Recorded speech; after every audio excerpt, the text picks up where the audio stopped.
with the safety position. The one that, I mean, I think in my head right now is the biggest hole for the Pittsburgh Steelers. And when they head into training camp, maybe Juan Thornhill is good enough, or maybe they realize that they need a safety 3. The good news is that there are options. Yesterday, we dropped Justin Simmons' name, but I think there are other names out there when it comes to the Pittsburgh Steelers, and I think they will look at all of them, as should we.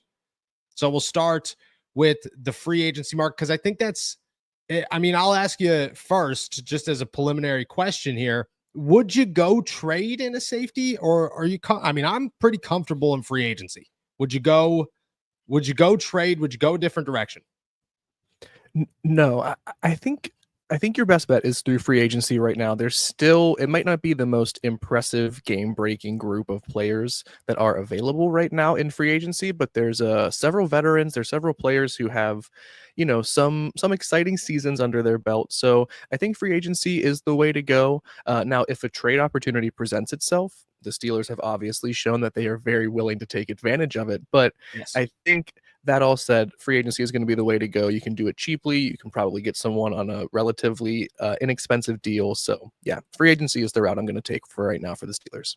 I agree. So I have 4 names for you. I think when it comes to free agency, there's the clear-cut starter. There's, I think, a name that's a bit shocking that he's still on the market. Then there's an AFC North guy, excuse me, that, I don't know. There's conversation for both sides. There's an argument to be made, good or bad. And then there's a Pitt kid that maybe fits the bill as like that number 3, depending on how you view Juan Thornhill and DeShon Elliott. Let's start with the big names. And I got 2 of them that I think come in here and are starters.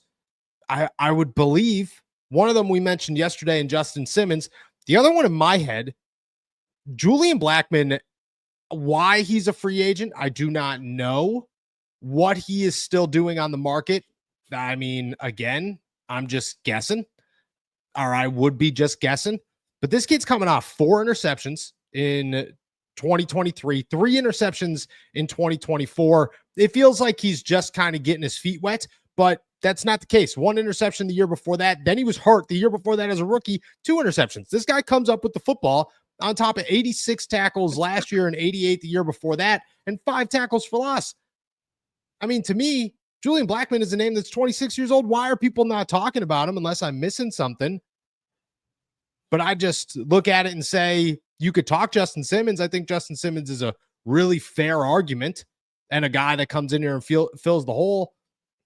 I think you can make the same argument for Julian Blackmon. Have you thought about Julian and him as an option, or are you still maybe just as skeptical as everybody else of why he's a free agent? Well, I do feel at a loss, kind of like you, as to what has the other 31 or 32 teams for right now so disinterested in this player who has a history of being a turnover machine, a history of being just an impact player from the safety position. So the age seems right. There is a few seasons where you can really like the tape that he put on display. And I don't know. I know nothing about his, the Indianapolis Colts inner workings. I know nothing about the past few years of their organization from, a personnel perspective, from a staff perspective. But man, beyond those, I wrote a piece that we talked about yesterday where we talked about Simmons and a couple other names, and he was not on there. Beyond those 3, he seems like the most exciting name. And he is the youngest, if I'm not mistaken. So, yeah, I have no idea. Do you have any contacts or people that you talk to regularly in the Indianapolis side of things that could shed any light on that? Because when going through all of this, when you said you want to talk about safeties today, I, had him circled in my notes, just like, what is going on here? This seems out of place. I agree. Look, I know he's dealing with an injury last season, and maybe he's got some medical checkups. Maybe that's the way to go about it. And maybe it's an Asante Samuel Jr. situation.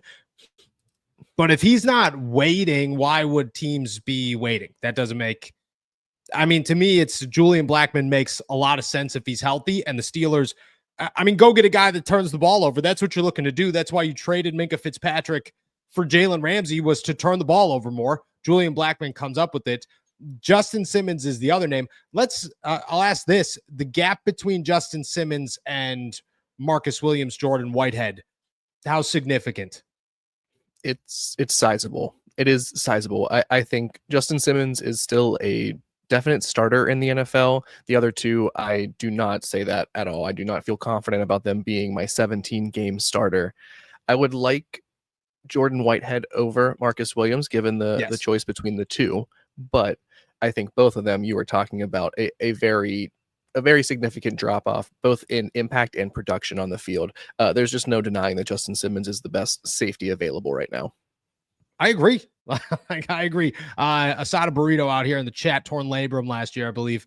That would do it. I look at if Blackman's healthy, I think there's a strong argument for him to come in here and be a starter and be a turnover guy, and at worst case scenario be a number 3 that's just slightly below what you have currently. Justin Simmons comes in as an immediate starter, and I love that conversation as well, because I think the Steelers like an immediate starter. I think both of these guys are cheap, so it doesn't really matter. Everybody's going to be cheap at this point in the offseason. You're not signing anybody for significant money. These guys are going for almost nothing, and the Pittsburgh Steelers could get a bargain at safety no matter who they sign. If I had to pick one completely healthy, I think Blackman's got my vote, just because I think you could turn it into something more than just a 1-year thing. But Justin Simmons is like, hey, Blackman's not healthy. All right, here's your number 2 call, and there's absolutely no question about it. Do you have any confidence in Juan Thornhill hypothetically stepping in as the number 1 safety for week 1? I know you've been very high on him, and understandably so. He was impressive in minicamp, and I understand that completely.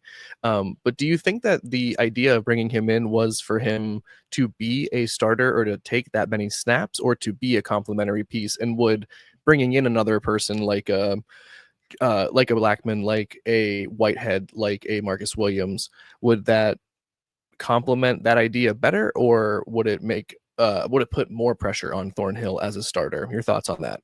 So I don't think they brought him in to be a starter. My understanding is there were Minkah whispers from about March on, and at that point they understood anything was a possibility, but at the same time, they weren't preparing for it, if that makes sense.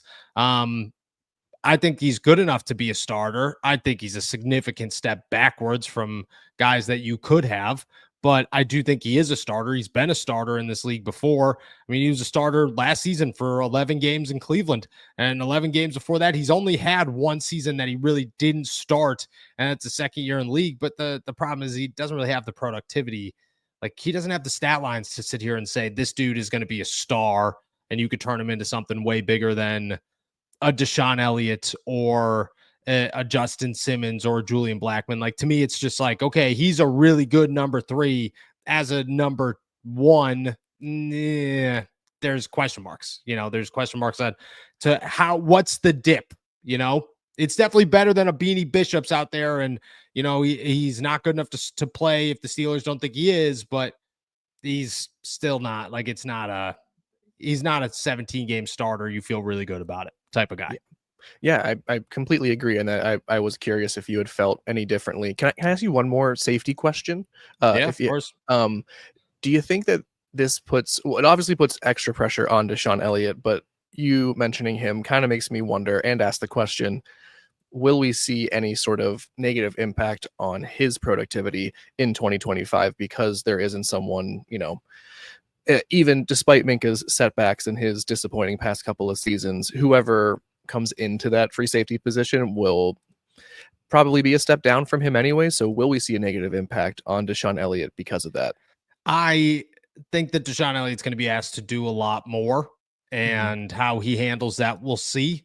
I don't expect a negative impact. I mean, the negative impact in terms of, I don't know, like you're looking at it going, maybe he can't talk so much smack, or maybe he gets beaten coverage once in a while, and maybe he can't play up to the line as much as he was during rundowns. Like, maybe a small notice in those things, but I don't think largely his role is going to change. I think they're going to have to find somebody to fill Minkah's.